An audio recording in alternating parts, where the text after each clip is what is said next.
채연 씨 무슨 일이세요? 이문규 씨, 제가 만나던 피해자인 분이 얼마 전에 정신요양시설에서 돌아가셨는데요. 이분이 연락되는 가족도 없으시고, 그래서 이분이 지금 남긴 재산이 좀 있는데 그 재산을 어떻게 처리하면 좋을지 진짜 모르겠어요. 예? 채연 씨 아직도 그걸 모른다고요? 안 되겠어요. 제가 설명해 드릴게요. 2021년 6월 30일부터 개정된 사회복지법이 시행되신 거 알고 계신가요? 그 중에 채연 씨가 궁금해하는 내용도 있답니다. 바로 제45조의 2조 상속인이 없는 재산에 관한 처리에 관한 내용이에요. 제가 오늘 상속인이 없는 경우 어떻게 재산을 처리하는지 하실 수 있는지 확실히 알려드릴게요. 2021년 6월 30일 개정된 사회복지사업법이 시행되면서 사회복지시설에 입소한 생활인이 사망한 뒤 상속인이 분명하지 않을 때 시설의 장이 상속재산을 처리할 수 있게 되었어요. 화면에 나오는 부분이 시행된 내용이에요. 뒤에서 조항 내용을 풀어서 설명해 드릴게요. 사회복지사업법에 상속인이 없는 재산의 처리라는 내용이 추가된 것은 어떤 이유 때문일까요? 쉬운 이해를 위해 뉴스에 나온 내용을 보시죠. 노인 복지시설의 사망자와 입소자의 돈이 허술하게 관리되고 있다는 KBS의 보도와 관련해서 보건복지부가 전수조사를 실시했습니다. 이미 조사를 마친 강원도를 제외하고도 전국에서 100개 시설이 추가로 적발됐는데 부정하게 처리된 금액만 7억 7천만 원에 이릅니다. 뉴스에서 언급된 것처럼 시설에 입소 중인 무연고자가 사망했을 때 민법에 대한 정확한 이해가 없었던 여러 시설들이 재산을 임의대로 처리한 사례가 있었대요. 이러한 일들을 방지하기 위해서 사회복지사업법이 개정되었다고 합니다. 이제 법에서 이야기하는 내용을 하나하나 살펴볼까요?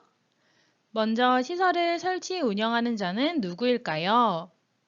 시설을 설치 운영하는 자는 사회복지사업법 제2조 1호 법률에 근거한 시설 중 보장시설의 장이 된다고 생각하면 쉬워요.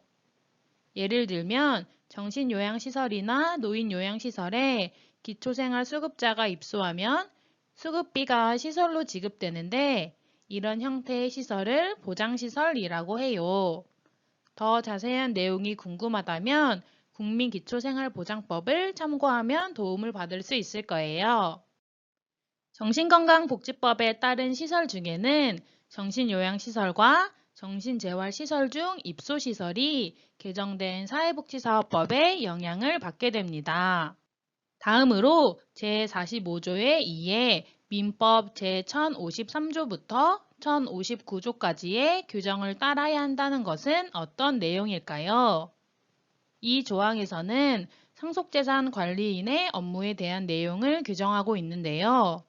그렇다면 제45조 2의 내용은 시설의 장이 상속재산 관리인의 업무를 진행해야 한다는 내용이 되겠네요. 상속재산 관리인은 무엇일까요?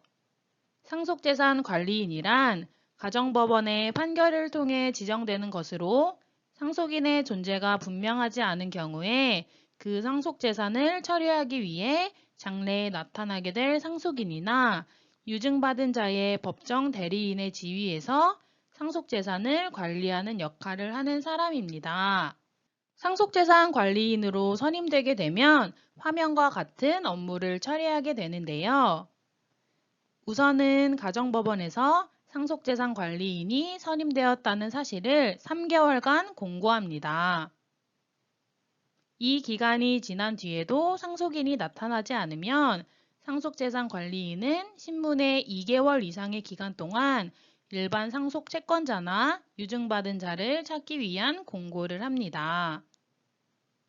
그럼에도 상속인이 나타나지 않으면 다시 상속재산 관리인은 법원에 상속인 수색공고 청구를 진행합니다. 1년간 수색공고 뒤에도 상속인이 나타나지 않으면 상속인의 부존재가 확정됩니다.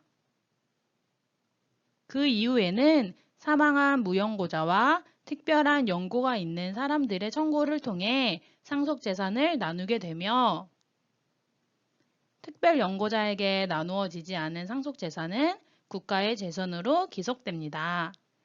이와 동시에 상속재산관리인은 관리계산 보고서를 가정법원에 제출하며 업무를 종료하게 됩니다. 상속인을 찾기 위한 과정이 정말 복잡하고 길죠. 그래서 사회복지사업법 제45조 2에서는 상속재산이 500만 원 이하인 경우에는 보다 간소화된 절차를 통해 재산을 처리하도록 규정하고 있는데요. 이 경우에는 시설에서 자녀재산 목록을 작성해 관할 지자체장에게 보고하는 절차를 진행합니다.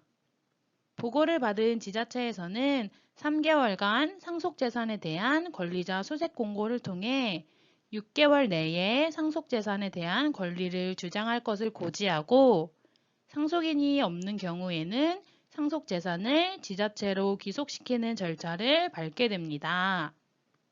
정리하자면 이전에는 무용고자의 상속재산을 처리하는 방법이 명확하지 않아 여러 시설에 혼란이 있었는데요. 이제는 사회복지법이 개정되어 사망한 무용고자의 상속재산이 안전하고 정확하게 관리될 수 있는 것이죠. 잘 아시겠죠? 와, 김학무 씨 정말 깔끔한 설명 감사해요. 앞으로 다른 분들에게도 바뀐 제도에 대해서 잘 설명해 줄 수 있을 것 같아요. 감사합니다. 안녕!